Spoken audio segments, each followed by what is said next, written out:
welcome back to Rush of Madness. And obviously, madness is ensuing as you're seeing my hand in one screen and part of and half of me in the other. I'm But working on it. I'm working on it. we're getting there. So, real quick note this is one of the latter games in the series. It was intended to have kind of a more tyrical kind of playthrough with some investiture for certain characters in it. And I, again, do have plans for that to move forward. But due to pacing issues and the number of days literally available to us before Gen Con and the termination of this game, I just want to make sure that the narrative is paced neatly, and we want to make sure that it moves forward structured.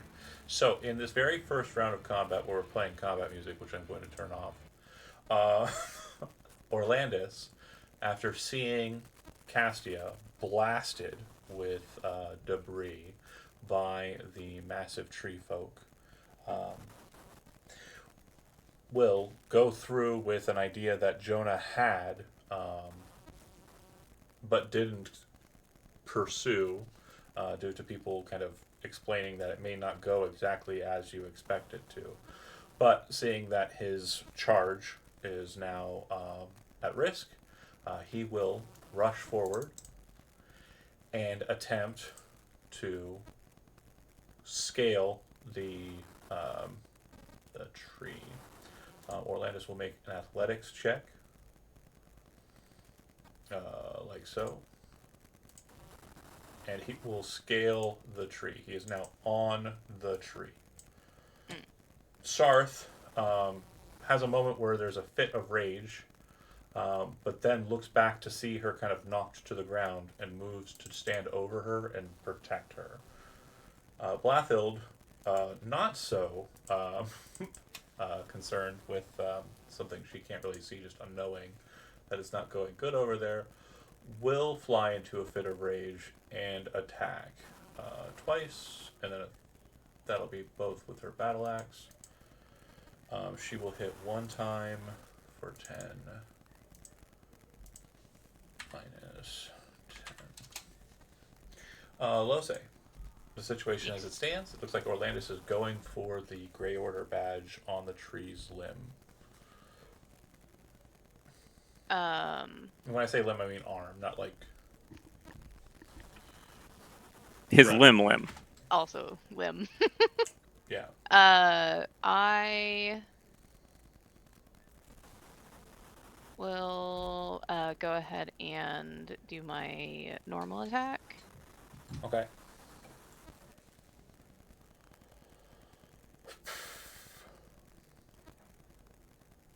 Did I That'll hit. click twice? Yeah. Great. And 13 and 18. So 31. Okay. Yes. The treant looks like it's quite wounded by this attack. Castia, you are prone. You can stand up from prone if you wish. Yeah, I will stand up. I'm gonna cast a heal on myself, and she will call out, "This isn't how it's supposed to be! It isn't balanced to have your hand on the scales!" Okay. And That's it. no, that's it. Okay. Then it'll go to the treant, who will attempt to remove Orlandis by grappling him. Orlandis says no thanks. I'm good. And then Orlandis will grab a hold of the Grey Order badge, um, shoving his sword into it and pulling it asunder. When he does, you see the fabric of it tear. It looks like it's a lot more effort than he initially anticipated. But once it pulls free of him, Orlandis is touching the treant, which means that both of them vanish. Oh shit. There's a moment immediately afterwards where the crash of waves from the ocean behind you kind of rushes, and Sarth's mouth just kind of drops open in like absolute surprise. Yeah. Um. Lose will head back towards Castia to check to make sure that she's okay. Blatho will do likewise. And Sarth is still just kind of staring at where the tree was. The kind of quote unquote footprints, or more like root prints, kind of tracked across the sand from where Cypress came from, kind of still fresh in the sand. Mm. Are you okay? This isn't how it's supposed to be. They don't. We just need to get you to that the fort. Blathild's kind of like rushing to get you up and says, "We have to get moving." And I will shift us back to the overmap. Mm-hmm. And the fun part here is your choices and your end point here do have determination. There is purpose. There is method here. There is stuff that can happen. As we discussed, you had a straight shot mentality before. You can continue with that. According to what I see here, no matter what path you take, it's going to be a total of 3 hexes to get to the.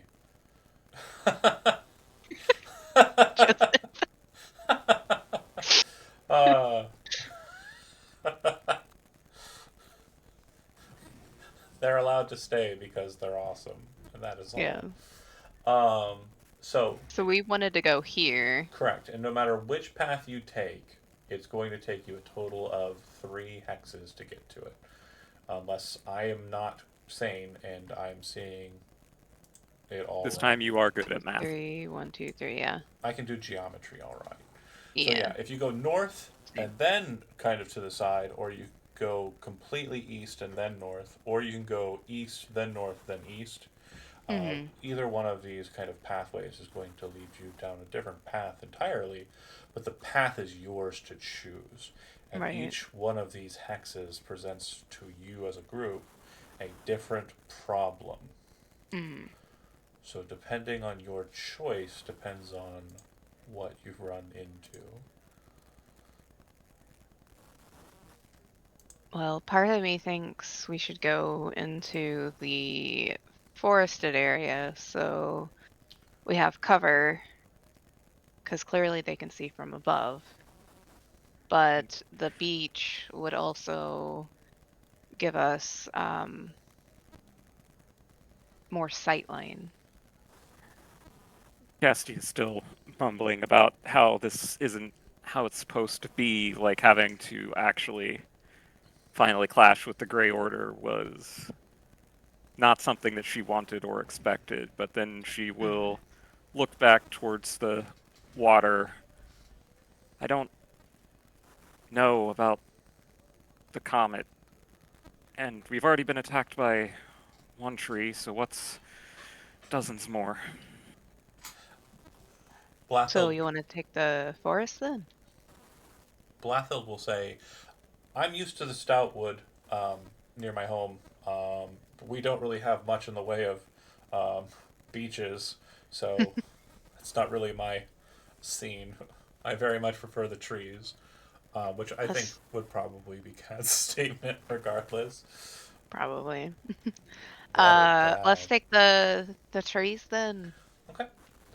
As you move into the woods, after a few hours, again, keeping in mind, these hexes are about 7 miles apiece, and normally Mm-hmm. just walking takes you 3 hexes in a day if you're not walking on a road.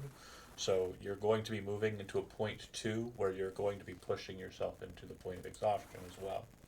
So all of the things are stacking up, which I mean might be why everybody didn't want to show up. Were scared. They were scared. I'm just crying inside, and I just wanted them to show up, and I'm like, anyways, back to it. So you head north. The thing that you didn't expect about the forest land here is it's actually a bit more moorish more Moorish than you were anticipating. Due to the Ordeal Forest being very close to the ocean and being low lying, it does have a habit of having portions of it that are bog like, marsh like, and kind of not easy to traverse. However, Lose being keen to like hearing and sight, very quickly discerns that this place is decently trafficked. It's not a place that people don't live, or maybe they at one time lived and have since stopped doing that. But again, who's to know? The signs of life are here, and those signs are bridges and walkways that seem to move across the otherwise mushy land. Excuse me, otherwise mushy land that you would encounter if they weren't present. So, as you're continuing in that space, I would like for the two of you, and I'll go ahead and do so with Blathild and Sarth, to go ahead and make perception checks. We're doing okay.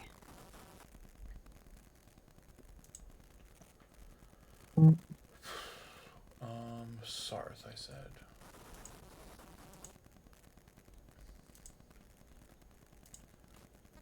Who's been updated? Yes? Yes. Yes, he has. Okay, cool, cool, cool. He does not have the great sword yet, but he will before the end of the evening. Okay, so you two are kind of focused. I'll say that Lose, you'd have advantage just because of familiarity. You're focused on the road ahead, but Lose, you're able to catch out, and so are the Blathild family.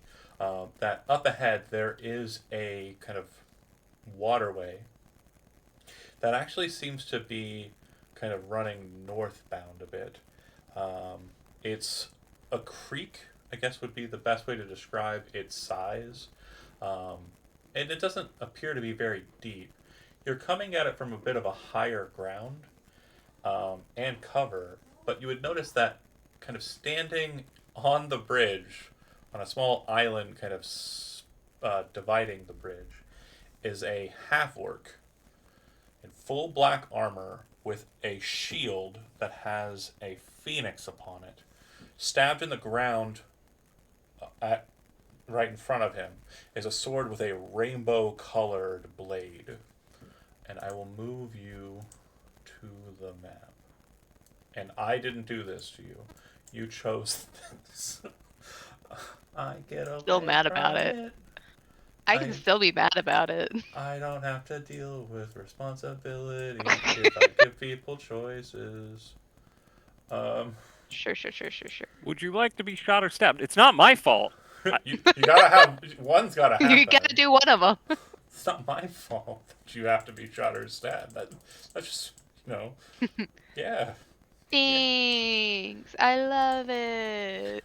But he looks like he stands a pretty intimidating 6.5 foot tall, and he does appear to have a Grey Order band on his wrist, kind of close to his sword hand. And Jonah, if you're trying to enter, I'm sorry. I love you, but you were late and I already did the thing. So, apologies. But not really. Moving on. So you see the knight standing in front on the island. Yeah. Looking not any particular way. He does not seem to notice you, but there is a downhill position to where he is standing on the bridge. You could circumnavigate him. It wouldn't be that big a problem, but it does look like if you wanted to remain dry and you didn't want to take a long duration. What's he doing? I told him. Are you here? Can you hear me, Jonah? Yeah, hello? Yeah, you were late. I just went ahead and had your character defeat the tree man in one instant blow, but also sacrifice himself in the process. Oh, I respect it. Okay. I'm sorry. Next time, show up on No, time. that's my bad. It's my okay. bad. I'm Yep. sorry. All right. I I guess Elizabeth, you can drop. I mean, you can hang around, Jonah, if you want to. Elizabeth, if you want to drop your call, that's fine. Your secondary call, I mean. Okay. Okay. And then Kat is on her way out here in a second, as you'll see. So, but yeah, she had farm shit. Yeah. Okay. So, to the point, man, blocking the or the passageway that would cross this creek. You can circumnavigate it. It wouldn't be terribly hard. It would just add time to your passage here. Right. He looks like, to kind of give you a visual, he looks like the Black Knight kind of standing on the bridge, right? Or standing at the fore of the bridge. None shall pass, the gimmick, etc. Yeah.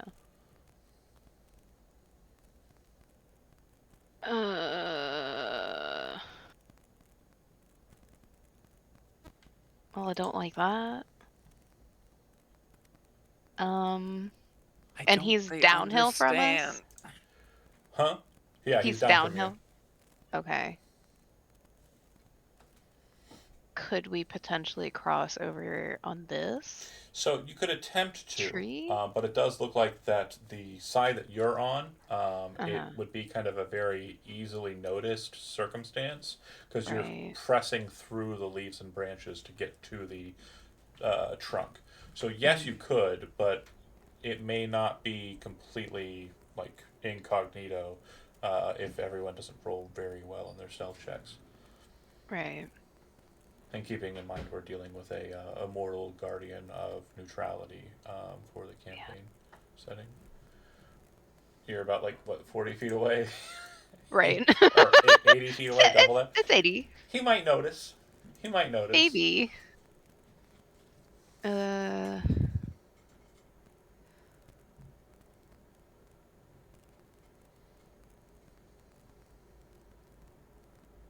Well, the second one, I should say, wasn't very keen on negotiating. We could just fight him. Blathild says. I mean, it's kind of hard to kill a Havork, though. Yeah, but if I can get him locked in combat, maybe you can rush past him. You want to do that, though? I don't want to. I mean, But we have to make sure that she gets there, right? yeah. And I'll keep Sarth safe with her. Yeah. Okay. Okay, then. Are you sure that you're Yeah. ready for that? She reaches up and touches Castia's face, kind of just stares into your eyes for a second and says, "You'll keep him safe, right?"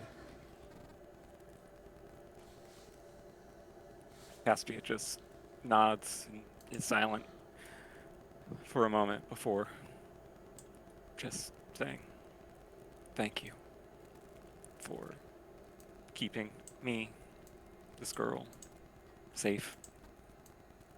You are better than they are." She nods, looks at Lose. Well, let's get to it.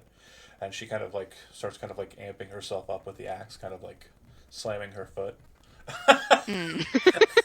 Sorry, I just read the chat. And then she Oh, yeah. rushes down the steps, kind of axe in hand, kind of just yelling out a battle cry as she's running down the steps. You see Rooklyn, who, again, you don't know his name. You see the half-orc, whose sword is still stuck in the ground, and shield is kind of, just there. Raises his right hand and says, "Wait! Hold on! Hold on!" And he's just holding his hand out. "Please, wait!" Blathild will stop if Lose stops. She will not if Lose doesn't. So either you're bum rushing him on the bridge and attacking him straight up, or you're heeding his call for pause. Nah, we bum rushing him. Okay, this is gonna be good. So Sorry. no, I'm sorry, Britt. it's understood. It's But I'm understood. not. Okay, so go ahead and roll your initiative. And I will do likewise.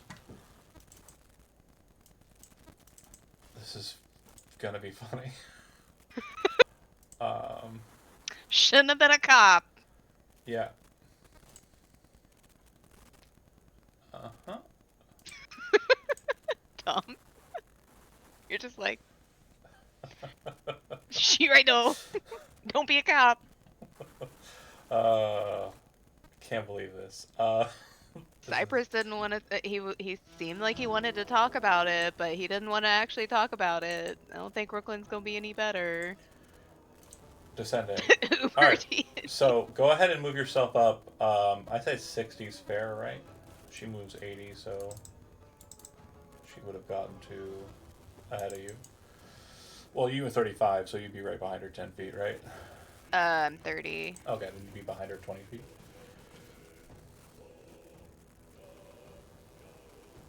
Are we basically dashing? Is that... Well, if you're battle crying, charging, rushing forward, yes. Blathild definitely did. Sarth is going to be adjacent to Castia, wherever she's at.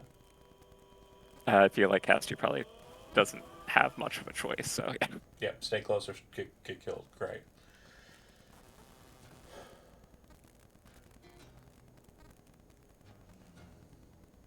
All right.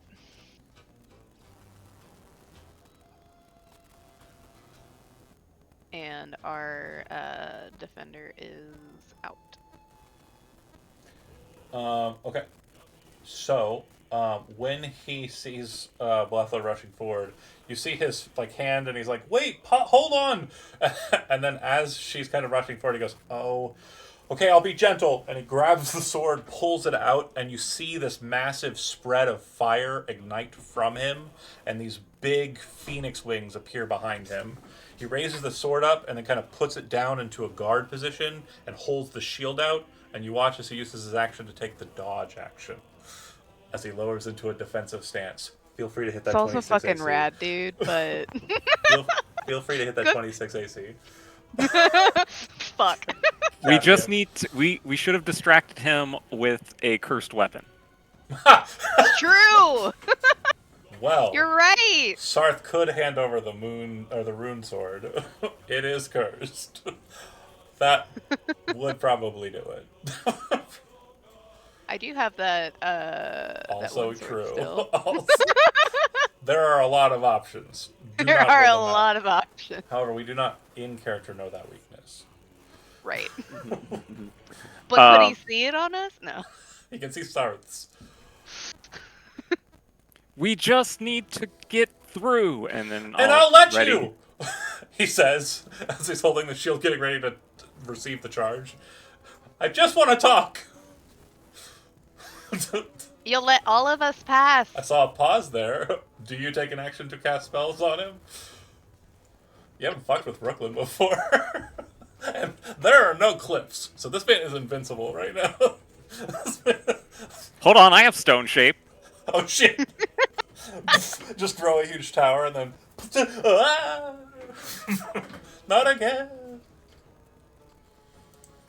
Do you want to talk? 7 seconds. Are you taking an action or no? Again, we're in combat No. because of the other. I will ready an action to follow Lose and or Sarth if they try to run past him. Lose, you're close enough to Castia to see a moment of hesitation. Obviously, Blathild is going to continue on, so... What's your call? Going to continue forward and who's gonna can get like right up on him. So I will move past Blethild and still he's in the air, right? No. He did not lift No. off. It just...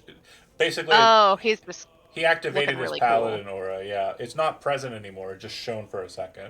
oh, okay. Because he is a champion of Haziel. Right. So I'm going to ready an action to attack. Okay.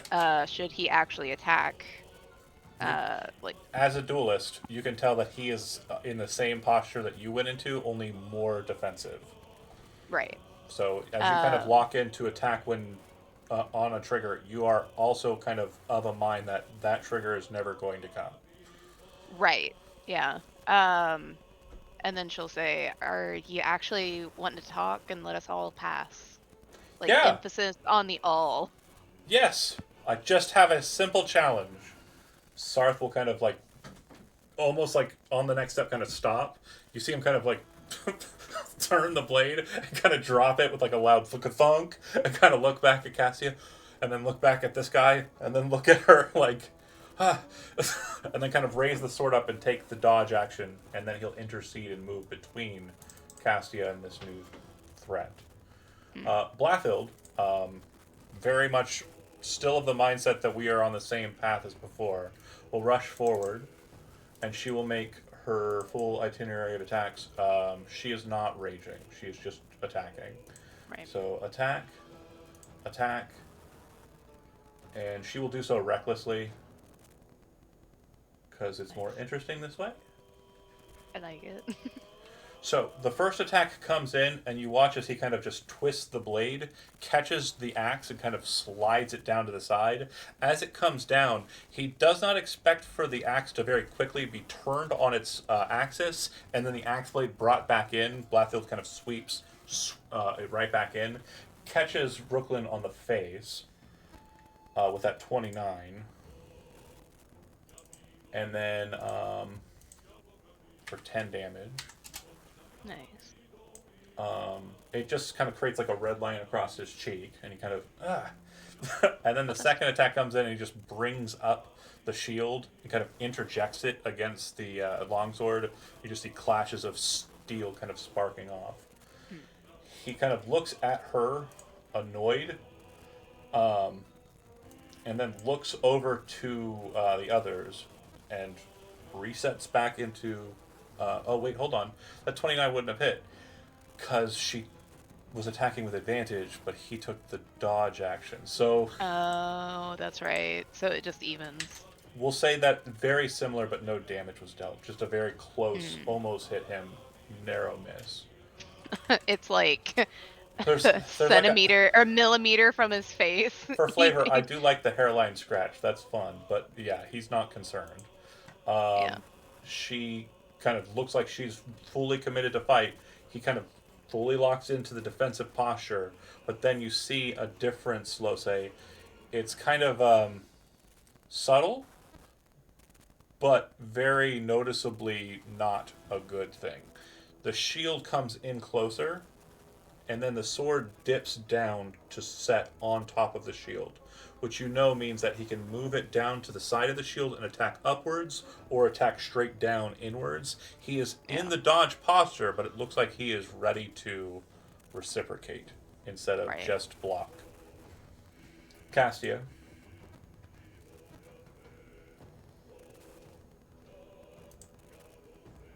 We can talk. Blathild will pull back if you're raising your hands and saying that. And then we'll just move through. Sarth is going to kind of move to defend against, again, the perceived threat. And Lose, to you, are you dropping your guard? It looks like Castia is. Yeah, she'll still remain defensive, but no ready to action. Okay. And she'll just kind of hold a hand out to Blothild. He kind of sits there, and Blathild's kind of like holding the weapons, like looking at him. And Ready. Lose, you're good at reading people in combat, and you see her kind of like well aware that she did nothing to him just then with like her powerful on like going reckless like charge.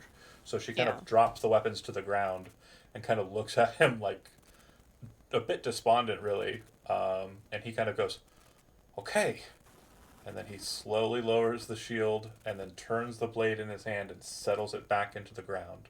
There's this very kind of simmering effect around him as you see this kind of echo of a bird around him just dissipate as he lowers his guard. Mm. You're Stasia, right? among other things. Not unlike your friends here, I too serve a being that isn't quite right concerning the Grey Order's rules. They performed a test on her. A test that I need to see if you can pass as well.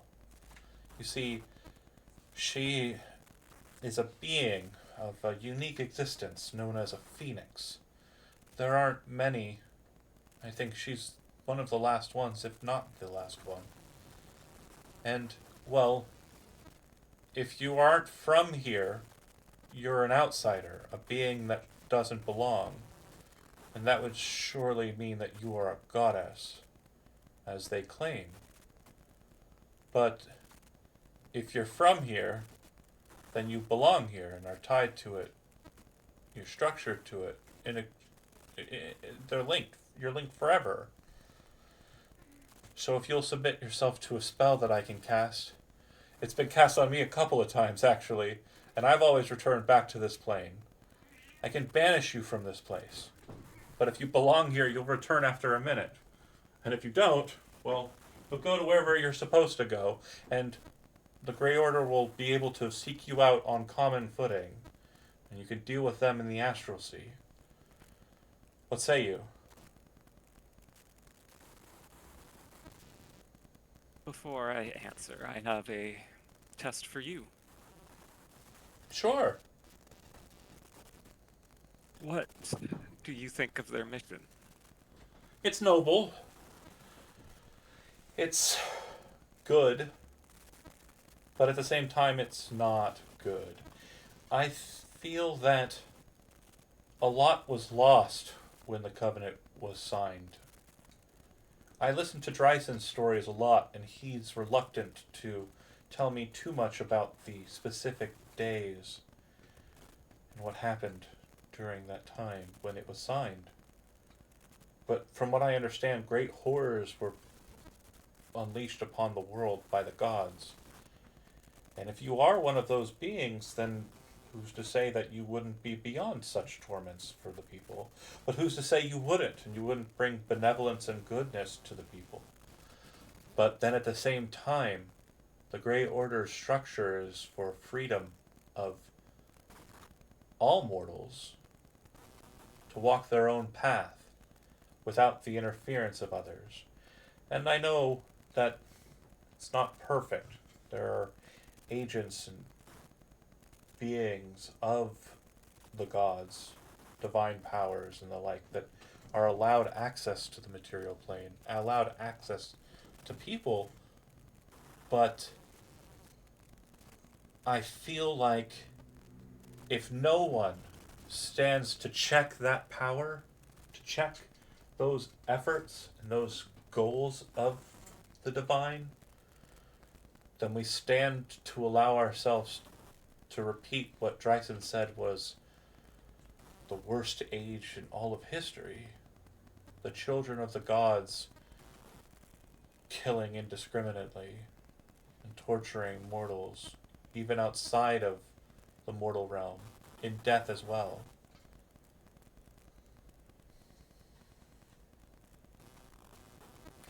Do you think that it is better for you and yours to decide what is balanced?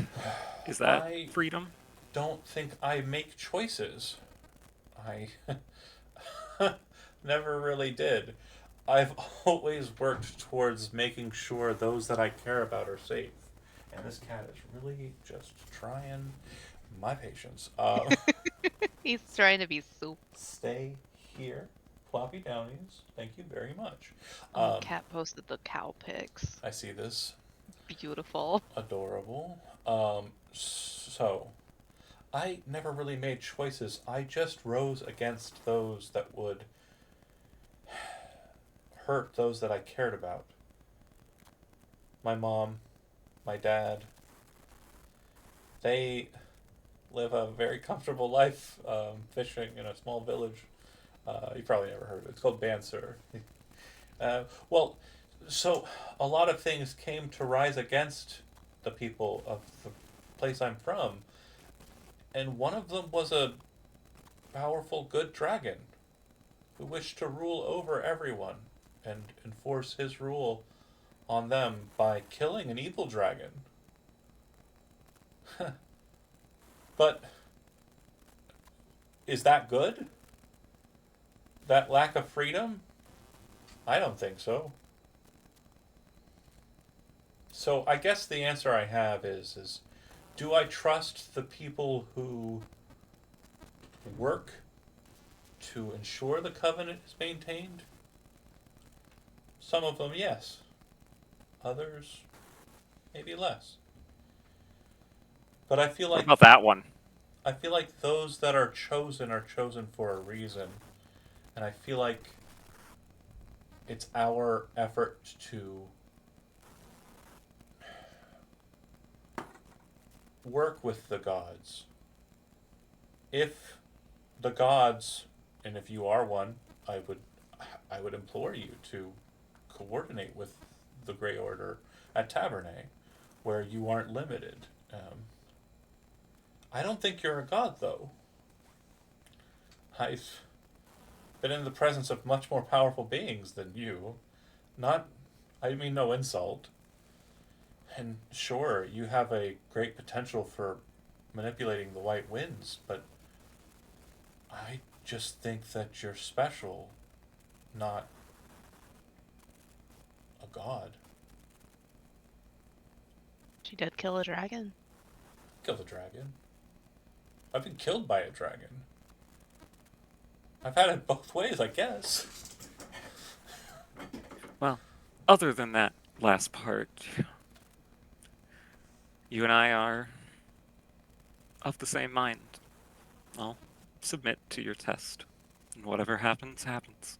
He says some words in kind of old Malbergian language and speaks the prayer, which you come to know as the Paladin's casting of banishment. And he banishes Castia, who disappears from existence. Blathild and Sarth are both, like, absolutely terrified. Hmm. And he kind of, like, raises his shield up and says, wait, hold. I can break the concentration early, but it wouldn't be good.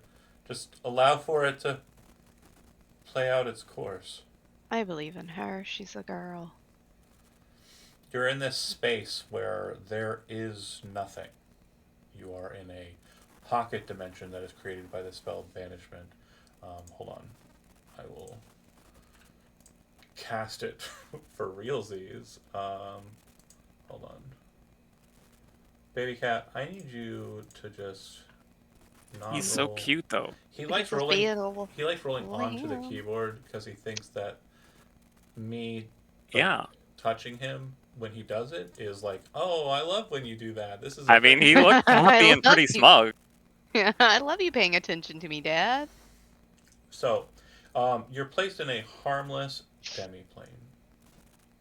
This space that you're in is kind of just a gray space. You are technically native to the material plane. It is where you were created. However, in this space, you see in the mists, in the darkness, in the non-existence, in the space around you, a face that is not unlike your own but different.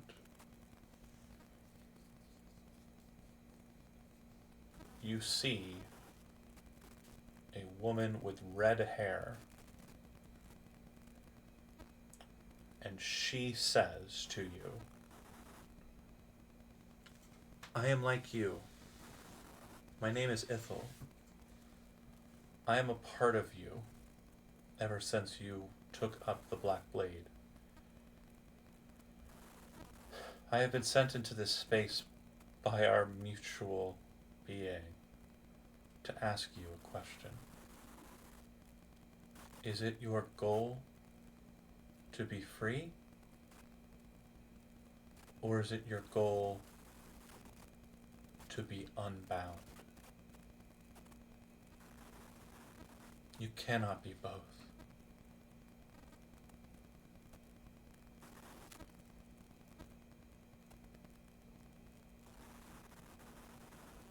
to be unbound.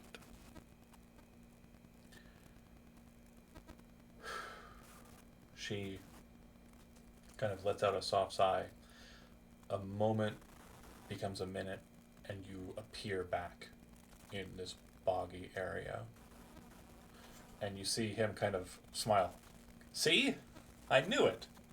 She's not a goddess. Dryson was right. He grins.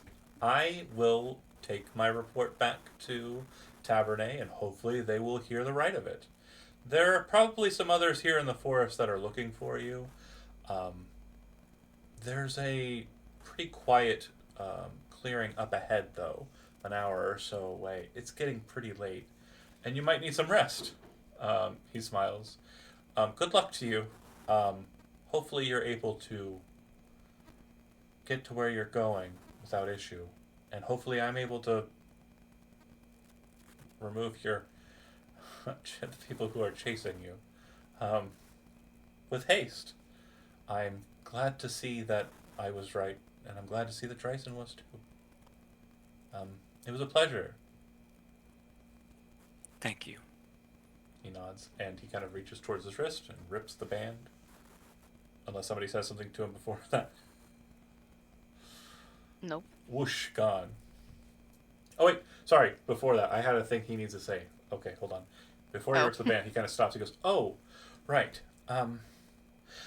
Again, I know that we are currently at odds, and I can only apologize.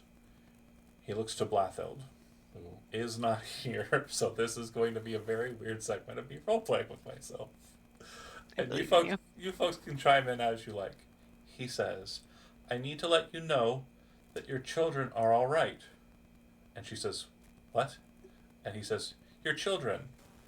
They're all right. So are all of the other people who were running away from the Lady of the Deep, I believe is what they called the thing.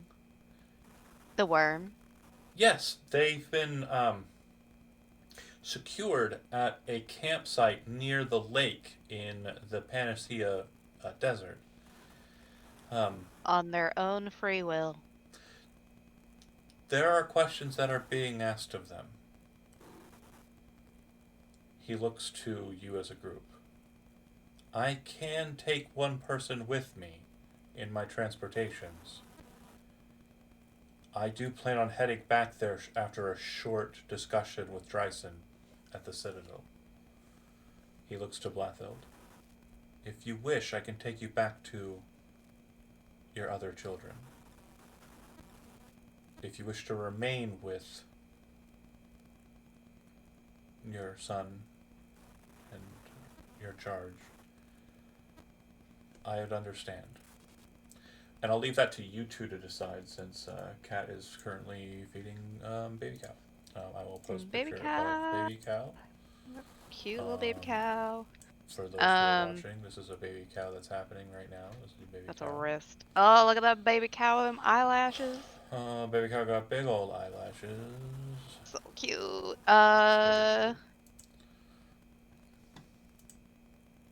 Blathild, I think you should go. I'll continue with Sarth and Castia as we had planned. Go. Make sure they're safe. You weren't going to stay behind anyways. This is a She Better. laughs. And then she points her sword directly at Rooklyn and she says, I like you. I like you a lot. You are a lot better than the last couple we've dealt with. And I trust you as well. And she'll walk over and she says, so how does this work? And he says, oh, and he just takes her hand and the sword kind of just floats back up into the air and then slides back into its sheath of its own accord. And then as he's holding her hand, he kind of, and then he kind of befuddlingly kind of moves his shield arm in to grab hold of the whoosh. They disappear, the two of them. Cute. And we'll move back to the larger map. And again, I do want to point out too, just so we understand pacing matters. The fight we were in to begin with was going to last about an hour or so, until realizations were made. the situation we just had there was going to play out a bit differently combat wise. I think it worked out pretty good narratively. Um, but yeah, here we stand. Oh, he's looking directly into the camera now. Yeah, he is very interested. He Um, is ham. Clearing that. So that said, he had said that the clearing he had mentioned is just northeast of where you're at.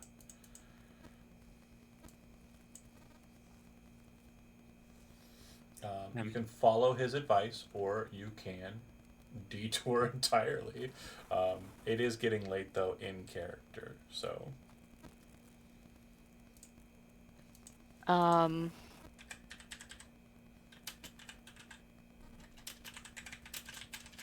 sounds slightly like a trap, but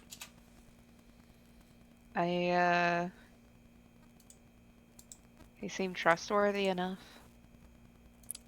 It may well be, but it's been a long journey already. Hmm. What's And another? he does seem to be the most trustworthy of them. It's good to know that there's still some of them that believe and have the right goal.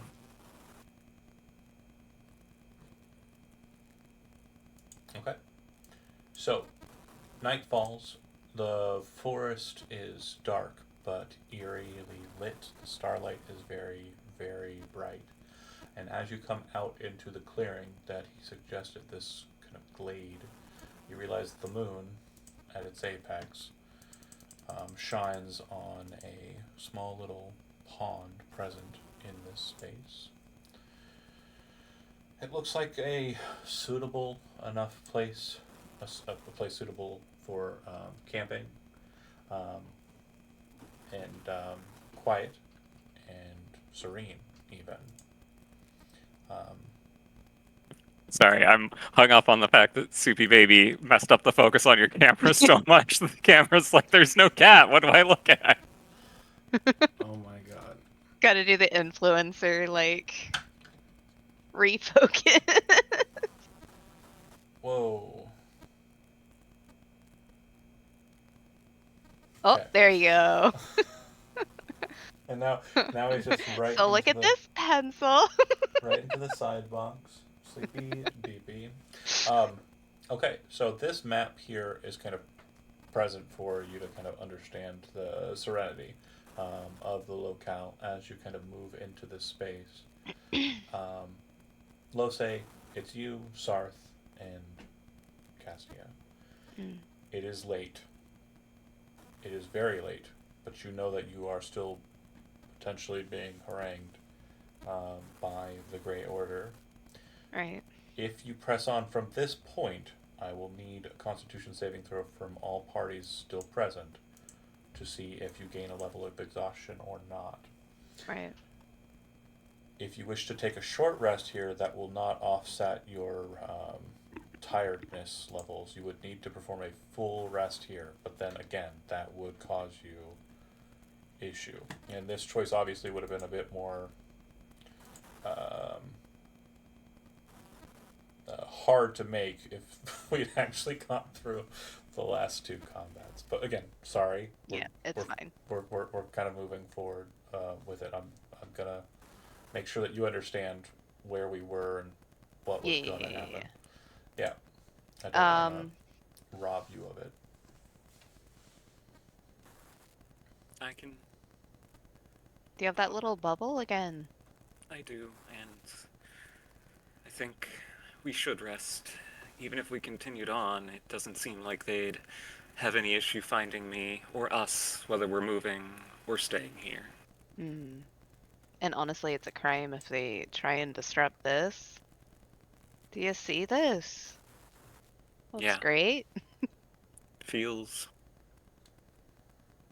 a little homey. I agree. And I do kind of like the little area that you're... Putting everybody towards, yeah. Oh, thanks.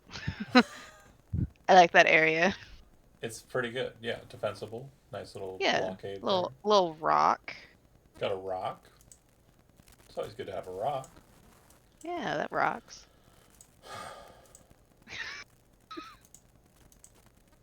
Sarth will lay the sword down very carefully as if he thinks it's more delicate than it actually is, and will kind of look to the other two, kind of nervously and just completely out of his element, and kind of sit down. So we're going to try and sleep then. Okay?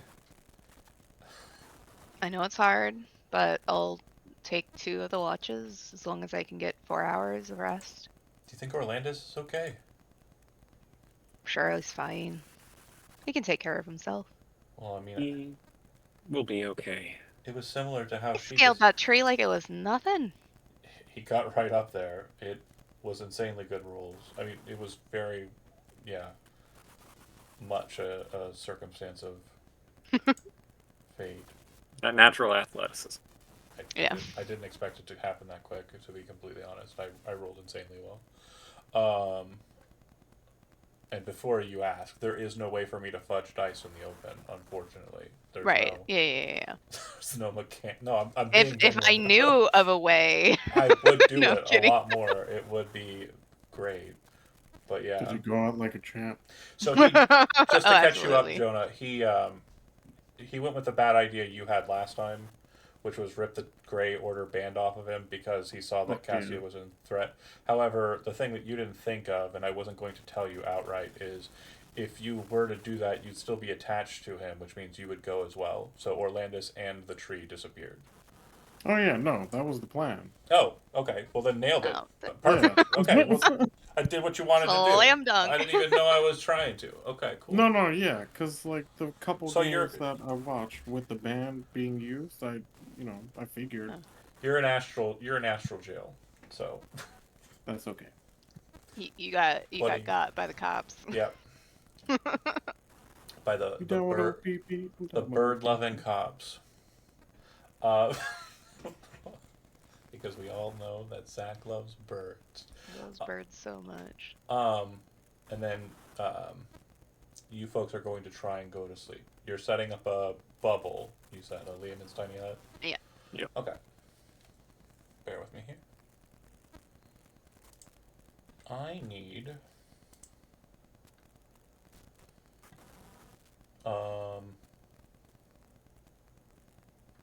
two, three. You're sleeping for 8, so 3 d20 rolls. Anything over a 12 is noteworthy. Nope. You got an 8. Nope. 7. 11. Hell yeah. Let's go. Okay. So then fate will have it that you will get your long rest and you will not be exhausted. When the morning comes, you set out again. And so another thing to note here is random encounters instead of guaranteed encounters in this space. I felt was a good limiter. Had you rolled it, we would have been in an engagement with Jubal and Skirkin, which would not have been as easy as the last two. But here we lie. Sucked. So, you make your way towards Fort Ordeal. Fort Ordeal sits on a high precipice of a rocky cairn of a hill with a very large open space around it, what is known as a kill zone. The trees have been cleared from it. You, knowing that you have to make it there, will traverse on foot. However, as you kind of start to do so, trying to find every single bit of cover you can to make your way across the field, you see an individual who seems to be walking directly towards your group. Even from this distance, you can tell they have no gray bands on their person.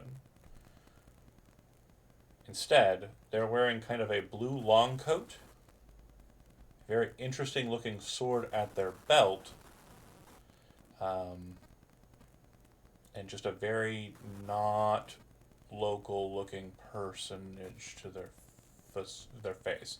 They look more kind of Eastern, not like Sayuryujin. I mean like Osirian. If you have history trained, you can go ahead and make a history check. Nope. Which, I mean, makes do. sense. I'm like 3 months old. Right. I got a 21. The man Let's is go. wearing what is known as the Mantle of the Ruby King, which is a very potent magical item that is worn by the King of Fire of Osiria. The Oh, weapon he wields at his fun. belt is a very potent magical item known as Roskeru, which is the sword of the King of Fire, the one who seats the Ruby Throne. The individual in question's hair is kind of long and flowing, not super long and flowing, but long and flowing. And he again seems to be walking towards your group as if he knows exactly where you are at without issue.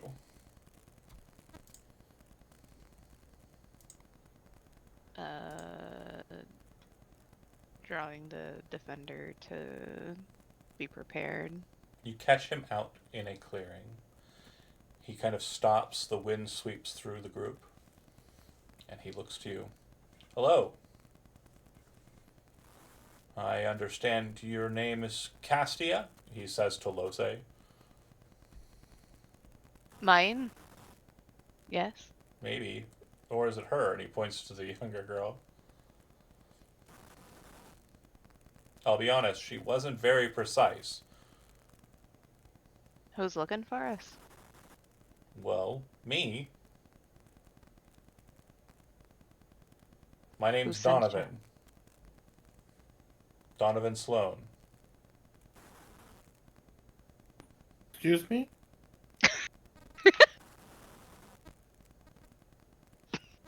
What the fuck did you just say? Yep. I said what I said. Which iteration is this? I'm sorry. Great Sorry. question. Great question. She told me to find you out here. She wishes to have words with you. Unfortunately, that means whatever plans you have in mind for yourself are going to be knocked asunder. And he smiles as he kind of places his hand on the hilt of the sword. He does so in a posture where his hand is up, like this, kind of almost as if he's like giving a gift. Lose, your history check was insanely good, so you would know that what he has done here is he's performed a very unique threat. The King of Fire is one of a very limited number of individuals outside of the Emperor's family in Seriu that is taught the masterful arts of the White Tiger clan's swordsmanship skills. So he is a very, very badass swordsman. And guess who just got tiger fucking stance? Let's go.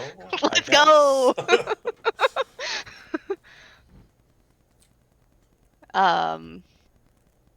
I will have to stop you from your goal.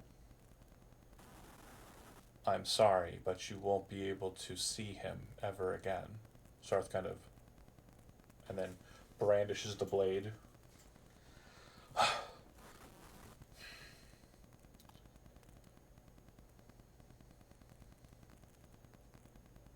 Well, I think this is my fight. Oh, so you are, and then you see him kind of, and then drop to his knees in pain and agony for a moment.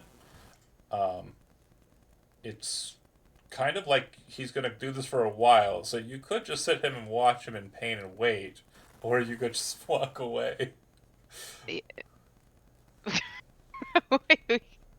And just as you're getting that thought to Run to it. to leave, Run for it. you see him stand up and say, "Wait. Wait. I know it You're is done her." with your And he little- points at Castia. "I cannot let you go. Oh, so you're done with your little headache, are you? My master says that you must be stopped here. I am to bind you in the sash of Gressel and return you back to the gates. And who is that? Not important. I think it is important. Please don't stand in his way. You see him say to you, as if he's talking about himself in third person.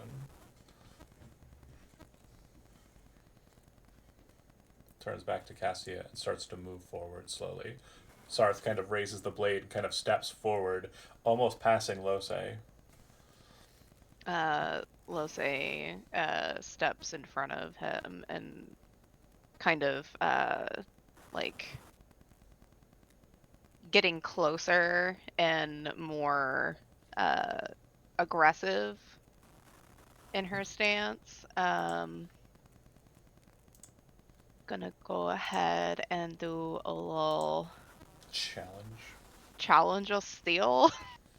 So, with this, the save is automatically failed. He is, unfortunately, a slave to etiquette and rules Right. due to his personage.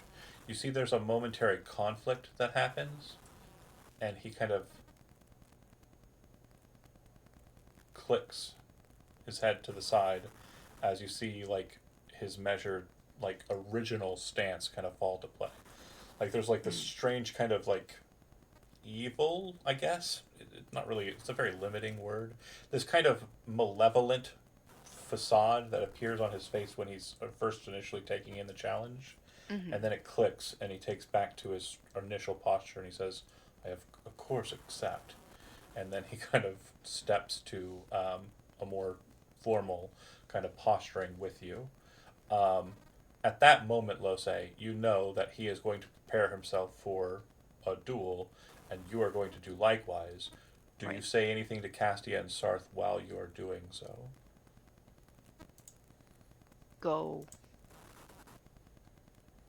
But we can't leave you, Sarth says. We need you. You've never needed me. What?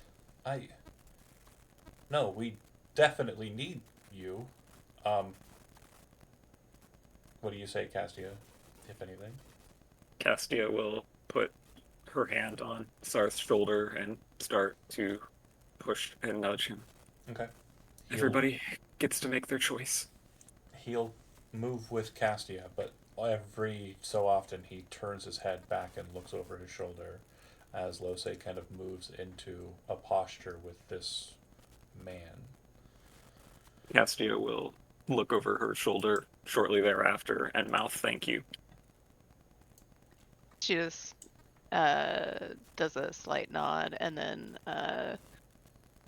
gets into a far more like aggressive stance than Castia's seen her get into before, tiger stance. And very kind of like she's ready to let's fucking go. For certain. You see him kind of move into the same kind of stance he was in before. It's definitely a stance you understand, you've heard about, but again, it's not a stance you know. Right. It does appear that in the initiation of the stance, he is offering you a gift. His sword has not been freed naked of its sheath. It is still readied in it. You know that the Seiryujin hierarchy, the Byakko, are well known and renowned for their quick draw Right. skills. It is said that they are capable of striking someone down so suddenly that none see it. Typical Japanese animation, right? Right. Um, Also, I forgot to click long rest. I'm doing that real quick. Okay. For sure. We're good. As is your right. He will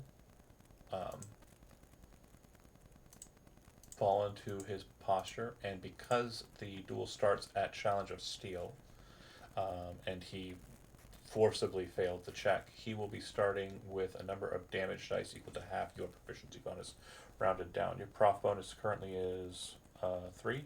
4. 4, so 2. Okay, so he has 2 danger dice to start. So, Mhm. for those who are not familiar with the Adventures in Rokugan dueling mechanic, we're going to go through it pretty simply. And again, you have a lot of understanding for your techniques, as I have a lot of understanding for what I will be doing on my side. I have entered a stance. During the initiation portion, you can attempt to try and understand the stance. However, with this stance, due to it being the royal stance, the DC will be insanely high for you to ferret out what the mechanics of the stance are. Right. But you can still make the check. You can either do perception, investigation, or history. Your choice. The DC of either one of these checks will be 25 for you to understand what this stance does for him while he's in it. We'll do history. Okay. Nailed it. Nat 20. Let's go. Well played. So while he is in the white tiger pouncing stance, he, where is it? Sorry, I'm looking at techniques for some reason instead of stances. It's a very long list of shit. Yeah. You obviously understand what your side of it looks like. Right. On my side, for It's fine. fuck's sake, bear with me here. My boy had a lot. Yeah. So while in this stance, he can immediately move up to 10 feet after any missed attack against him. He has a plus or a bonus to his armor class against the first attack made against him during each opponent's combat round, equal to his proficiency bonus. Finally, he can willingly have advantage on the first attack roll he makes. However, he has to break the stance to do so, which means he has to remove himself from the stance to get advantage for an attack roll. Right. The stance gives him focus generation. He gains 3 additional focus points if he's moved during the round, or if he has been missed by an opponent during the round. Okay. I think I'll maybe remember that. I'm hoping you forget. So, with that, during the very first segment of the combat, we both will roll initiative. The initiative roll does not need to go to a chart. We just need to understand who will be first in the initiative count, who will be second. Right. So you go ahead and roll. He will be first in the initiative count, and you will be second, which means that if it comes to a tie, he will be going.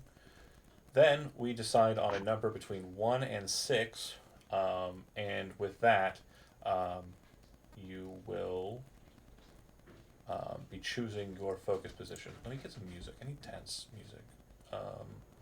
Fair. Let's see. What's a good dueling song? I'm gonna go with.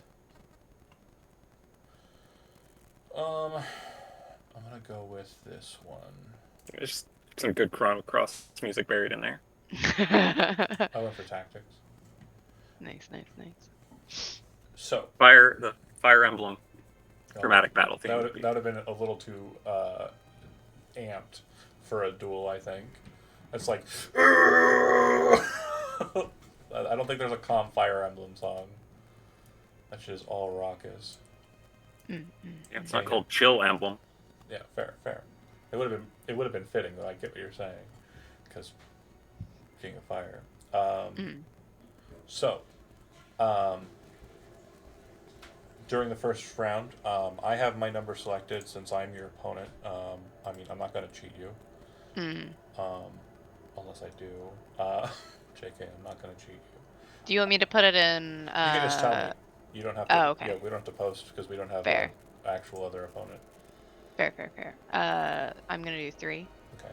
So I went for 2, and so because I will be on the watchful and you will be on the push forward, He has a trait that says if he is ever, I'm trying to remember the name of the actual positions.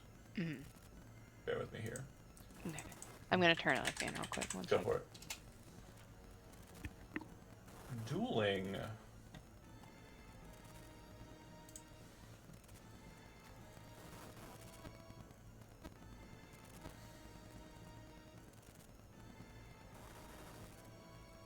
That's just etiquette of dueling. I want the rules for duels.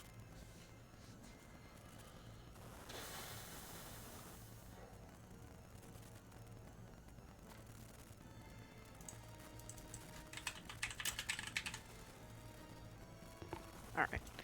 I believe it's that since I got 3, or I Yeah, chose you're 3, going I get first. He's going 3. second, but there's like Yeah. a name for and yeah, you will get 3 danger dice. But Yes. there's a name for what it means to be first and to be second, and I'm trying to remember the appropriate language. Bear with me here. Oh. I promise Do I I will have it? find it. That is not it. Duels. Running a duel. Got it. Decisive means that you go Decisive. first. Watchful Yes. means that you act second. And I could have just read that on his chart.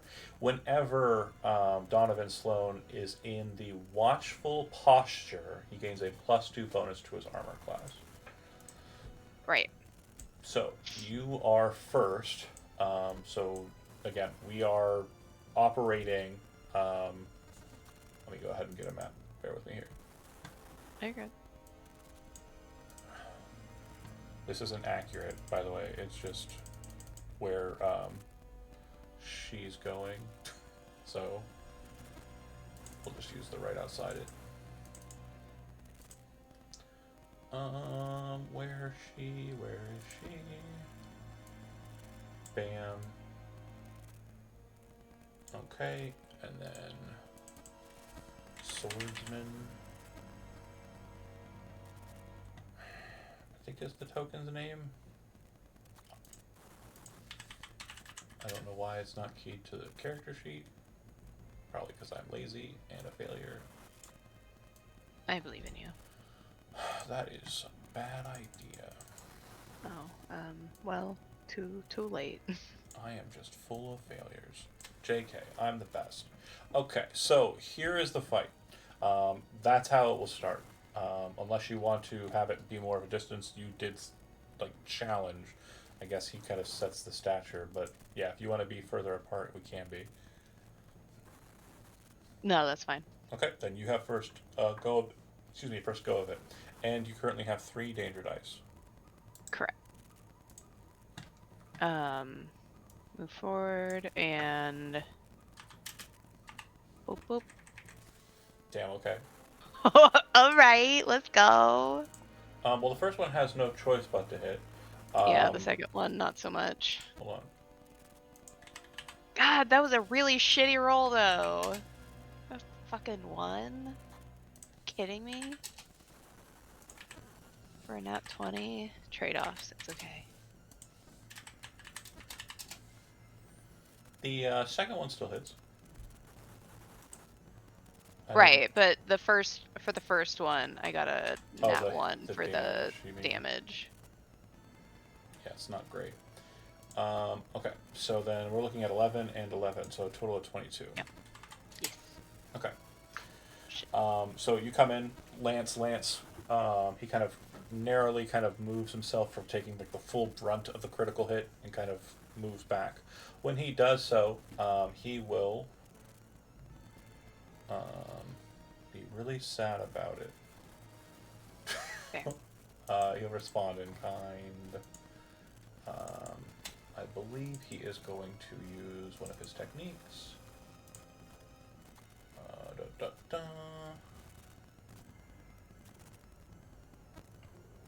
Because he starts with a number of focus equal to his proficiency, which is a 4 as well. He is going to use Soul Sundering Strike. The what now? The thing I said, Soul Sundering Strike. Oh wait, what? hold on. Is that legal? We are in a world of everyone's breaking the law, so I what? go ahead, Elizabeth. So on Tiger Stance, when you roll a natural 19 or 20 on an attack roll, you inflict additional damage equal to my proficiency bonus. So add So 4 4 more. Got it. Yeah. Okay. So, and a quick note: if you use a And I tech, also get 3 focus points for because you that. crit, right? Yeah. Pro tip 2: if you use a technique, you'll only make one attack because it has an activation time of Correct. 1, but you can still make a second offhand attack. You can technically use 2 techniques if you have enough focus points to do so. So Oh, keep okay. that in mind. So the one that he's using is unfortunately going to be all of his focus points. Well, unfortunate for me, I guess. He will, as I said, Soul Sundering Strike. He's going to make a weapon attack. Two-handed. 24 to hit.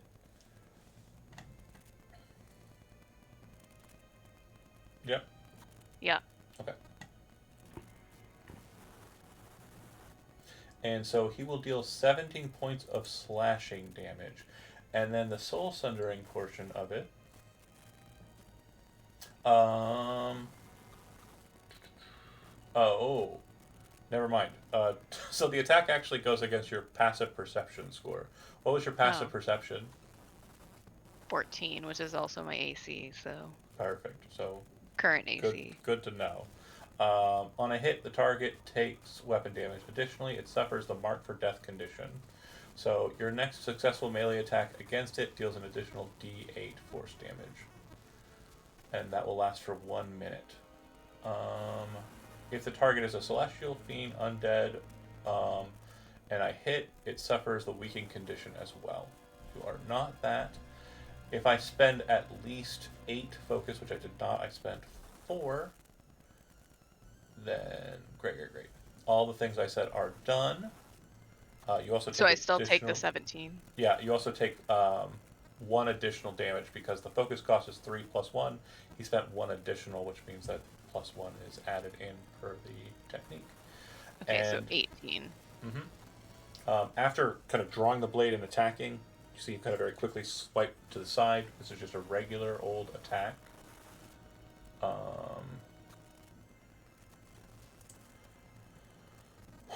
12 is actually going to miss. That's depressing. But then he will move, like so, which satisfies his technique's condition of moving at least 10 feet, so he'll gain 3 focus points, and his turn is done, ending the first round of the duel, bringing us down to the top of the second round of the duel. You're going to choose a number. I have my number set, and I'm going to put it down. I have it.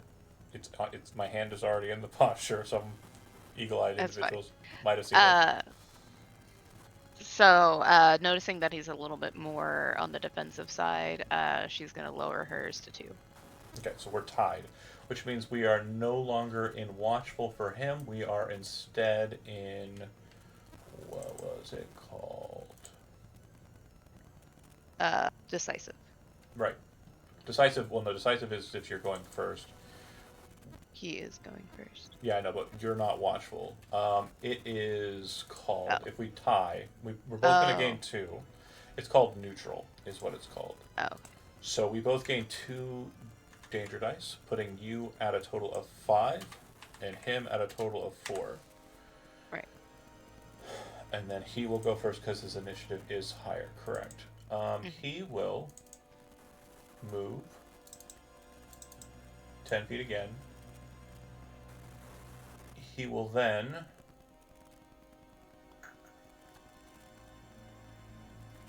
attack twice. He's going to do so one-handed with each of these attacks. That will crit, because he crits on an 18, 19, or 20. Fuck. An And that'll extra one. miss. Unfortunately, his crit damage is only 10 for this attack. 8 plus 2. He also rolled shitty on the dice. And then wasn't there an extra 8? Correct, 1d8. It's going to be 2 more. So a total of 12 for the one that hit. Perfect. And then he will have satisfied his movement condition, so he gets 3 focus points. He also, due to not using a technique this turn, gains 1 focus point for each attack he made, and 1 for each time. Never mind. Each time he's hit past this point, up until the end of his or start of his next turn, he will gain 1 point if he does not use a technique. Okay, he's done. You're up. Okay. Oh, also, because I kind of have a bit of an advantage here, I am going to make it fair. You should see a hit bar now. Yes. Okay. I'm not looking at your numbers. Feel free to look at mine. I don't care. But again, I'm just using it for kind of gauging. Once I see it go below half, I'm gonna realize your character is bloodied. Yeah. I mean, I'll tell you. Mhm. Alright, so we're just gonna go in with our normal flurry. So Both hit. 23 and 23, right? They would have even if he had his watchful posture. That's sad. Okay, that's a lot of damage. Minus 29. Okay. Ouch. and then That's 2 That more is focus it. points added to him. So 3 for the movement for the first round, 3 for the movement of the second round. He hit once, so 7, 8, 9. He has a total of 9 focus points. Okay. Okay, and then it goes to the top of the third round. We will both. I have 6. Very good. If you have techniques, I'd say like splurge, but for certain, it is your call. I He am is going working on it. to nominate a number. And I have nominated my number. I have it in my hands down below. Okay. We're gonna go with 2 again. He will gain a CX. total of. I just double checked the rules too. It's actually, you should be 1 less. You don't gain equal to the number that you voted. You gain equal to the number that your opponent voted. So that's why you want to vote as close to the other person's as possible. Right. So he'll gain 2, which means he's at a total of 6. 2 for the initiation, 2 for the one stand or neutral posture, Yeah. and 2 for just now. Right. Okay. Okay. And he is going in it, so he is going to spend his 9 focus points, and he's going to perform an Iajutsu cross cut. Hopefully splitting you in half. We'll see how it goes. I have that too. Yeah, it's really good. It's oh wait, that's for multi-weapon. That's not the right one. Rising Blade is the one I think I want. Oh, that's reaction based. Yeah. I should have studied. Do you have No, I got it. Okay. I'm done. It is this one. Okay, so he will move away from you. This will provoke an opportunity attack.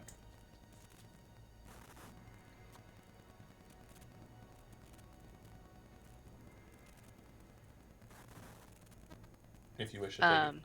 Yeah, sorry, I was reading. I will take 1. Okay. 17 17 does will not hit. miss.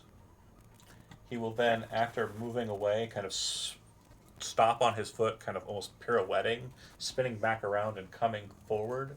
As he kind of jumps at you, his sword initially is kind of pointed straight at you, and then lifts straight up into the air, and then strikes straight down towards the crown of your head. And he'll perform a soaring thunderbolt strike. As the sword is relinquished from his hand and flies straight towards your head. let's see. Bear with me here. So he's throwing it with 2 hands. That's another crit. He crits very easily. Apparently, jeez. Rude as hell. Right? He's Cheater! that much. So I need you to make a dexterity saving throw.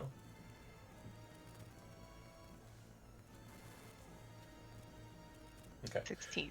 that will be a failure. So, let's see, double checking. Per 2 focus, he spent 10, so 5, so plus. So then, yeah, it would have been DC 17 for the technique. Missed by 1. On a failure, takes 1d10 additional piercing damage for each 2 focus points spent above the base cost, which would be 2 base costs, so 4d10 additional damage. Oh, yikes. Okay, so that's going to be a total of 28 more damage on top of the 20 just base critical damage. Oh shit, that crits.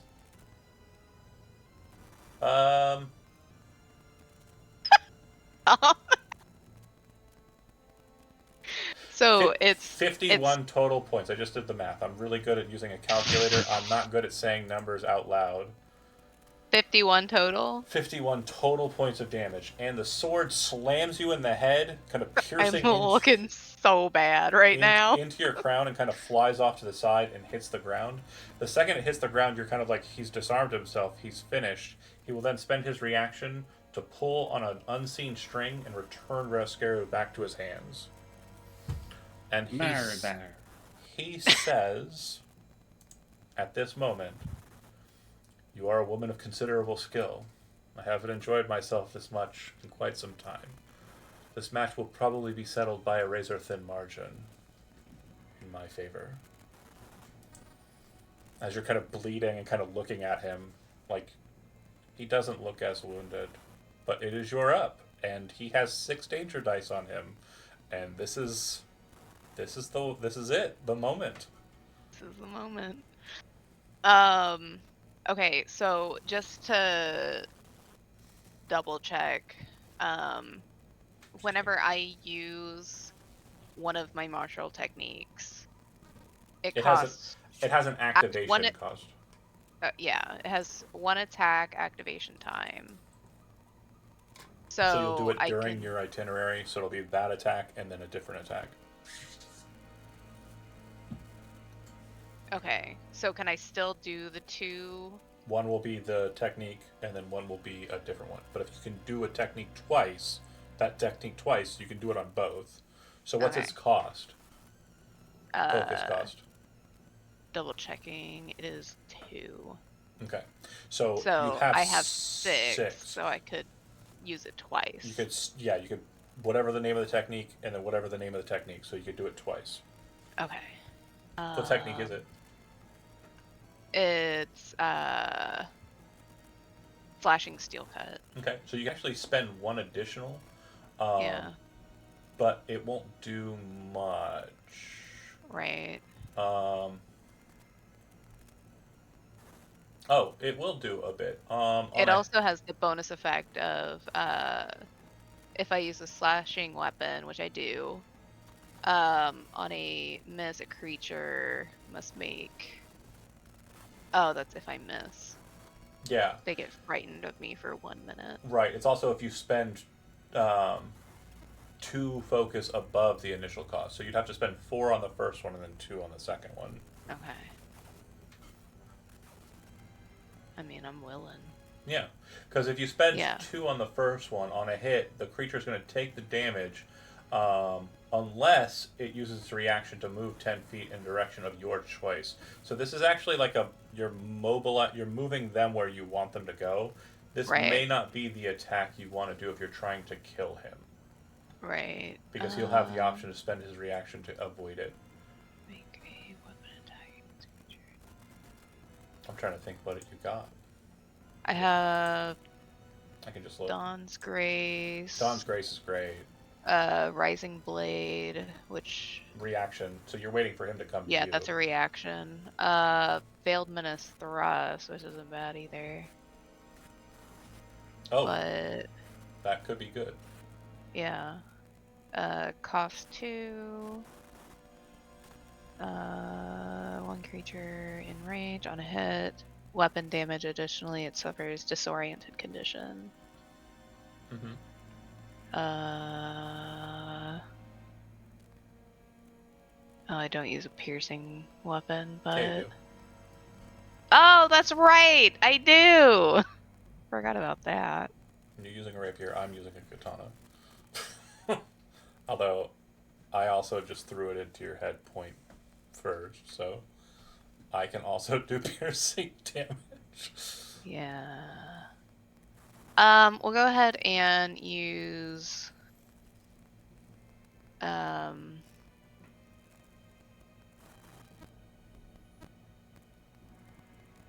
he moved this turn, right? He did. Yeah, so Rise on Blade actually might be better.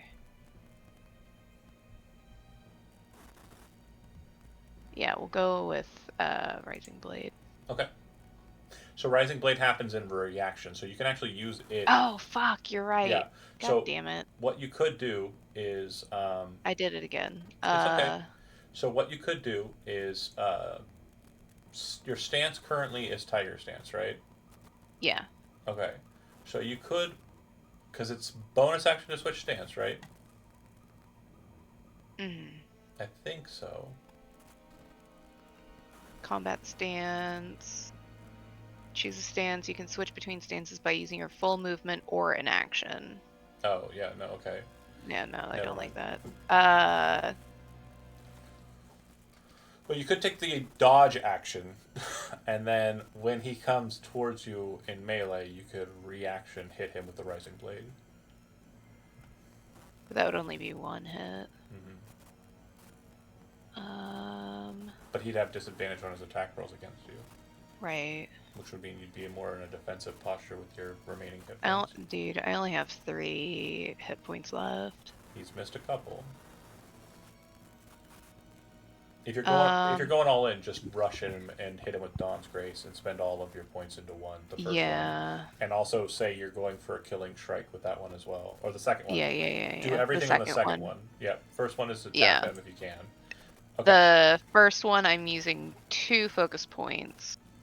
No, all of it on the same No. one. Because if you spend it all on the same one, it's just going to go towards it. Yeah, because if you read it, effect adding an amount of damage or amount equal to the focus points you spend on the attack roll. So if you do it on that last one, you're adding every bit of gusto that you can to it, which would be a total of 5. Okay, so first one is normal, and then Yep. the second one. See, we haven't gotten to do enough of We these. haven't. I've been trying to let you tempo on the challenging, but yeah. Fuck! 24 hits. 14 damage. Okay. Yeah. And then we have 18 on the attack roll. Does either of you two have inspiration? I spent it last time. I'll spend it. Thank you, So Tom. 23 will hit.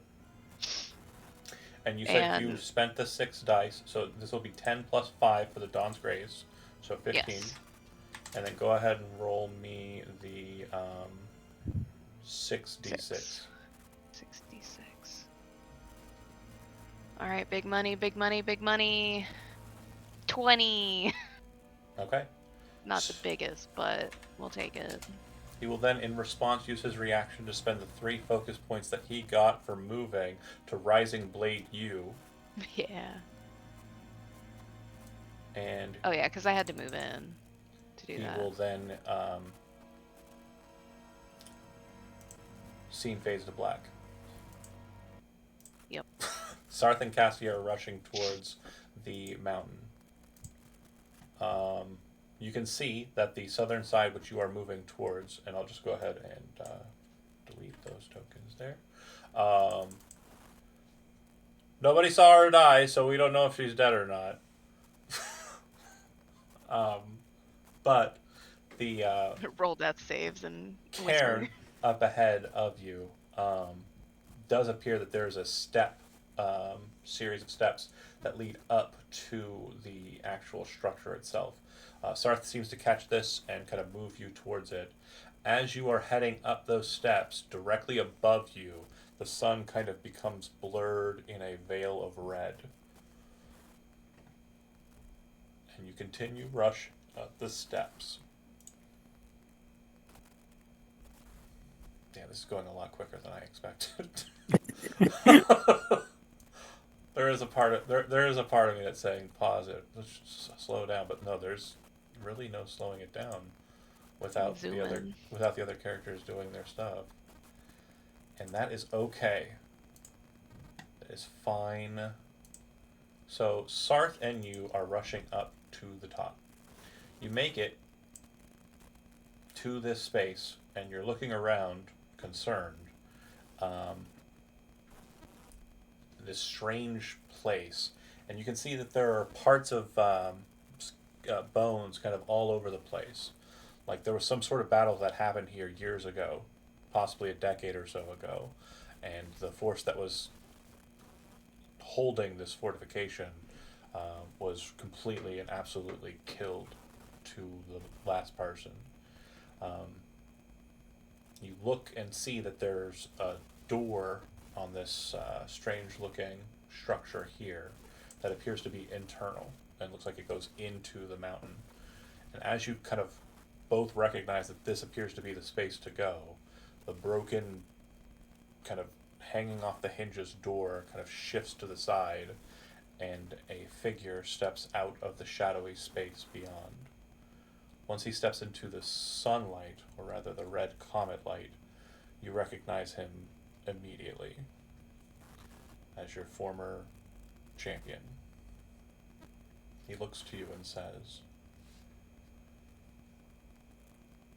I understand you are fighting against chains you feel like you have upon you. But you must know you're fighting in vain. Sarth kind of angrily kind of raises the sword, and you can see that your competition here, is not holding a weapon. He raises his hands and then kind of places them together. And when he does so, you feel the winds flee your body. You cannot cast spells. You look as the sword that Sarth is holding becomes a burden to his hands and drops like a weight to the ground.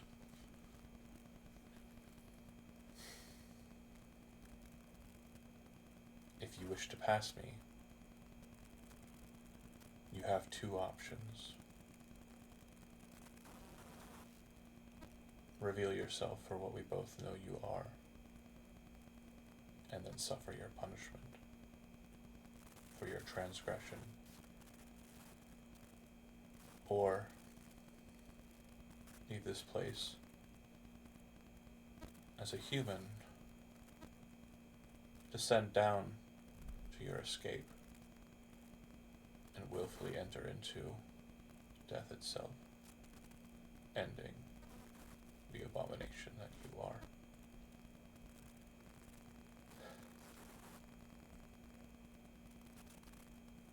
I don't know what words he said to you to lead you to this course of action.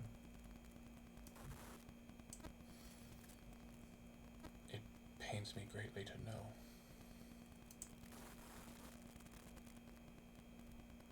that you would choose him over me.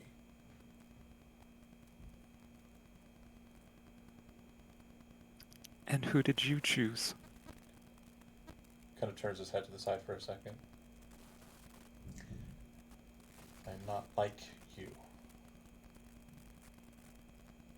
I do not have omnipotence to grant me ability to rob others of their agency. Even now, I can be bested. I can be killed. My elvish blood allows me to live a very long time, but I can still die. You cannot. And there are many others on this plane that escape death. Miracles of faith allow for it in certain conditions. And other methods. Certainly there are ways to avoid the laws of death.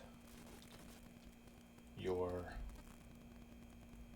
ally in this has done his best to ensure the law that he forced upon mortality is avoidable for him.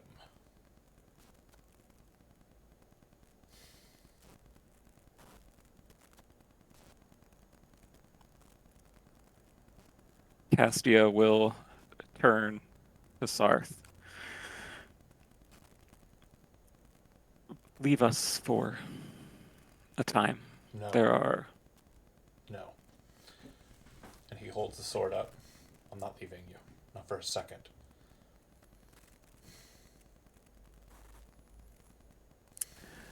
Castia will sigh and turn back. It's peculiar that you talk of him overruling and binding laws. You've done so much good. But what have you done if not take away agency, bind others? Not so long ago for you and I, you would choose freedom. You would choose freeing from shackles.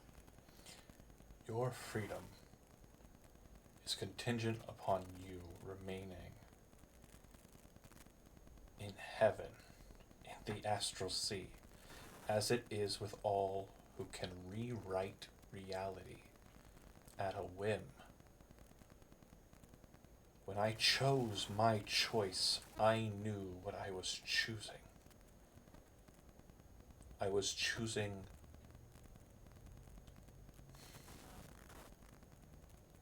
to be free. To be free with someone I loved. To be free with a family of my choosing who had welcomed me when I entered this place from far afield. And I was choosing freedom for others, not to be condemned to walk the same path that I was forced to walk, and barely made it upon my feet because of the whims of you and him, because of the influence of you deities on me.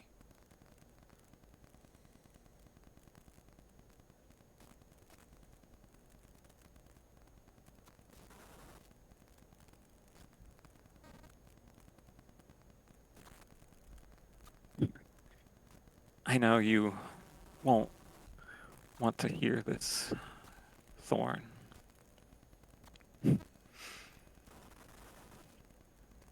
But you and he are not so different.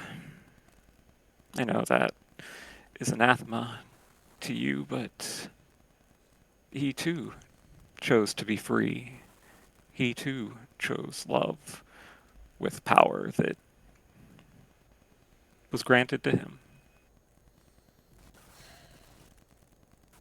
There's no way that this can be made to right. You have a godhead in your body. You are forged of divine right. And as he's about to say that, Sarth's attention kind of turns off to the side, back towards the gate that you entered through, and you see the swordsman who you had left with Lose walking through, slightly damaged, but not very shaken. Could we at least say more than slightly, just He was bloodied, slightly damaged, but not moderately damaged? not Let's terribly give shaken. Lose credit. Fair. Behind him, eerily, is a woman in blackish blue robes.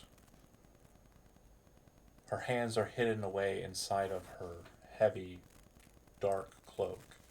The only things you can see of her, besides the cloak, her pale porcelain-like face with cracks that seem to be filled in with gold, and red hair that seems to be just barely tucking out of the hood.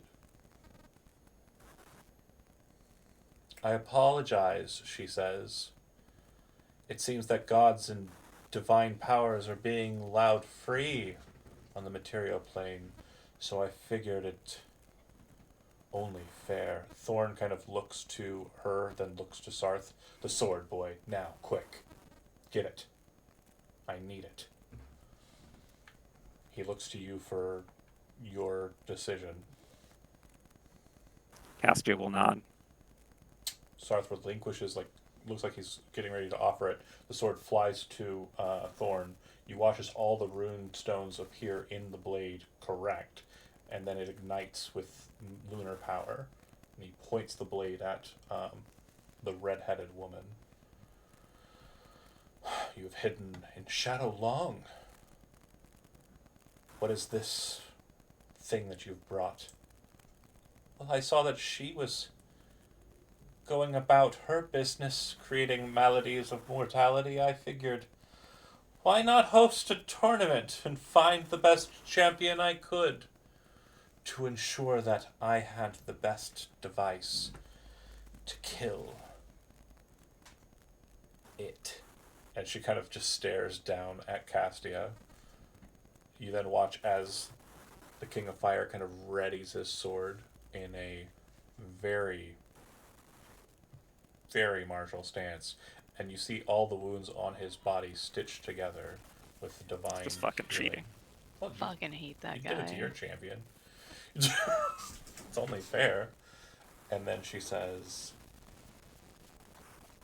so, are you going to come out and play as well? She says this kind of pointedly at Castia.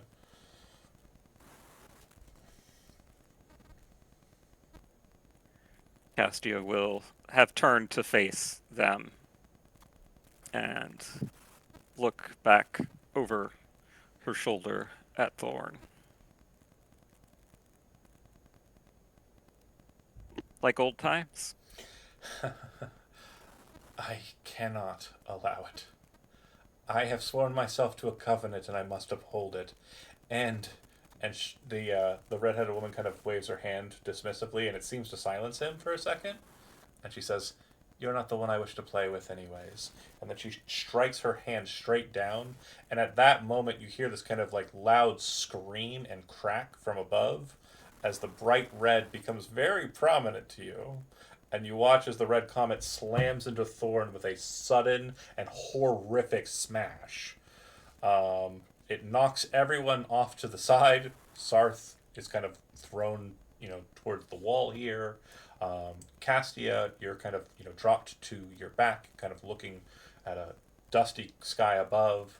And when you kind of shake yourself and the ringing of the massive explosion kind of flees from your ears, you stand up to see that Sarth is nearer to the rune blade than Thorn and the red comet. You can see that those two appear to have been kind of piled on top of one another, and this woman has pulled out what appears to be like a very, very bright silver misericord, like a mercy dagger, and she's plunging it into the back of the neck of Shade Thathos, and you can see his eyes kind of rolling into the back of his head as she slowly extracts it from him, and he just drops limp. which shouldn't happen according to your divine knowledge. That is supposed to live forever, and it's not currently doing so. She then looks to Thorn. Flee or die. And he will take a second, and I will allow you to decide whether Thorn would flee in this moment to ensure his life and to help rally against this mysterious threat, or whether he would try and die and fight here. Fight and die here, I guess would be more appropriate to say. Why you got to do that to me? You got to play all the characters. And then what about Lose? What is Lose doing? No, I'm kidding. She's playing. Elizabeth plays their character. You're not going to play that. I think, given how Thorn has handled existential threats to the realm for millennia at this point, he would not flee. Okay. So yeah, he will kind of pressure himself against the entity, who will kind of be pushed back as he kind of stands up to kind of gain ground and kind of pushes back with the divine force. He does not see the red blade streaking towards his right hand, slashing his arm off at the forearm, forcing him to drop his holy symbol to the ground, the focus of his divine power. He lets out a cry of agony and kind of grasps a hold of the wound as the King of Fire stands over him with the red katana. She turns and looks back to you. Are you ready to play? Castio / Stasia, despite the, let's say, fraught relationship between her and the former champion, would very much have a mind that if anyone is going to harm him or overcome him or what have you, it would be her. Yeah, that's mine. I get to punish him only. So, no longer asking for permission, I will shift into that divine form.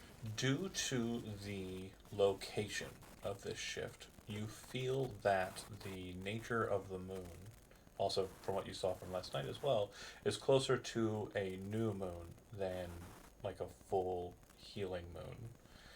In this stage, you understand that your gift of life is no longer present. You are not able to restore people to themselves. The opposite is true. Any mortal that you can see, you can end. And that seems to be the prevalent power that's currently allowed by you at this time.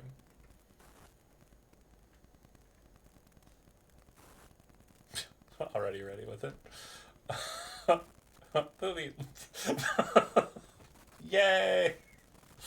Bye. So, how would you like to proceed? You're muted if you're talking. Oh, you're not. You're thinking. I'm thinking. He's pondering. Okay. Pondering the orb. Am I still unable to handle the winds, I'm assuming? Yeah, so you can cast as normal because you're no longer casting from the winds, you're casting from your own divine power. You can also restore power to the sword more fully, because again, it was Thorn who was channeling power to it, and Sarth has no such ability to do so. He's doing his best. He's just a boy. I just wanna Chime get in? an understanding. The red comet, Shay Dathos. The Undying Thathos, Soldier, yeah. he just died. He is dead, that's correct. Okay, just okay. Just to make sure you understand how serious the entity is, yeah. Yeah.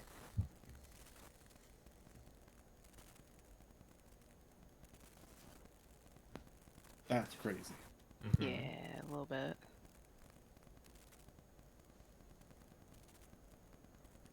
I was not prepared for it to get this far tonight, John. You've ruined me. We can go ahead and pause it. We can pause it. Like, it's 9 o'clock. We can definitely pause it. There's a lot here. And again, Elizabeth, you are not dead out of character. I do want to mention, there is obviously, we already discussed a bit. You are going to be walking back up the hill. So there's stuff that happens here. We understand there's shit to go down. If you want to pause here, Tom, I am not going to force us down the road here.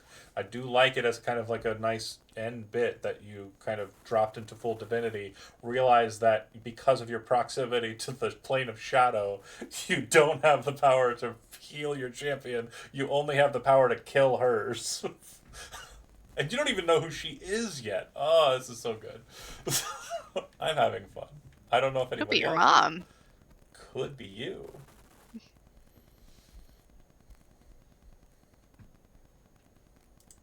Does she look like the face that I saw in the demiplane? Doesn't she have a mask on? Not the same. No. You saw Ithel, which was Andy's character for the last time we tried to Okay. redo the. This was well before you were back on my radar. This was back in like 2015, 14. And no, she doesn't have a mask. Her face is just made out of not meat. Oh. Here, hold on. I got a picture for you. Bear with me here. Yeah. I like them pictures. Pictures are good. Did you even post like new Sarth? Yeah.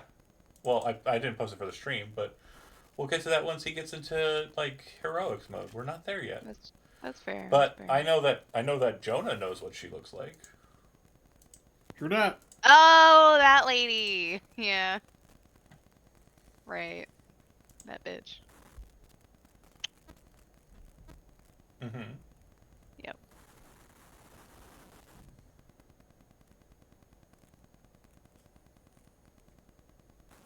So again, Tom, I will Yeah. yield to you. If you wish to pause, we can. We can definitely pause till the.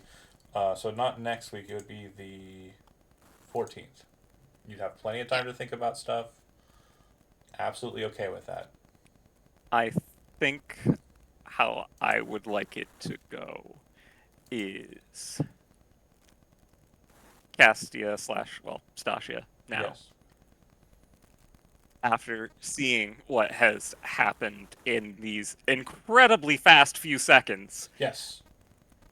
and given the way that she reacted to fighting the Grey Order before, would say fair's fair and strike down her champion. Okay. And that's where we'll break. Perfect. So you'll watch as Donovan Sloan, aka Rioman the 100 and what was it again? Jonah, you know. It's burnt ever forever in your head. So I want to make sure that it's very clear for you the dynamic that was there, so everybody understands it as well. The reason why I was trying to push the Grand Tournament Part 2 Electric Boogaloo as quick as possible was because it was going to determine the form of this guy. Oops. So since that never happened, and we're probably not going to do it, and I'm okay with that. PvP is a hard thing to do, and you know, we had a taste of it. I think we were fine there, but I think that the most prevalent choice in my head for who it would be, because it was going to be the soul of the unborn king put into a body, was Donovan Sloan, because he already has the regalia of the King of Fire. It was kind of a natural choice. Right. So that is why we That are makes fighting sense. him. And yeah, he's the only guy who's appeared in every single one of the Threshold games, including Resistance at the Threshold, which is wild to me. Shit. Yeah, That is wild. he's the. Wait. Nope, he's been in every single one. Yep. He was Yeah. not in the one shot we did at Gen Con last year, but every Right. other one he's been in. That Which was a special case. Well, Anyway. chronologically, I don't even know if it happened then or if it happened in the future. Who knows? We'll see. But good ending point. So Yay. Donovan Sloan is stricken from life, and the fight now stands between Sarth, a very wounded Thorn Stasionadal, and these two divine powers. Thanks for watching those that did. We will be picking up not next Friday, but the Friday following, the Yes. 14th, and that should probably be the finale. If, again, pacing. Yeah. We There's got- only so many more people to kill. Yeah, we're down to 2 players active, so I think we'll be done by then. And then once that's done, and once we get through Gen Con, I think we'll be starting our new scheduling. So everyone keep an Gen eye Con, on Gen Con. everything for that. Thanks for watching, and we'll see you next time. Bye.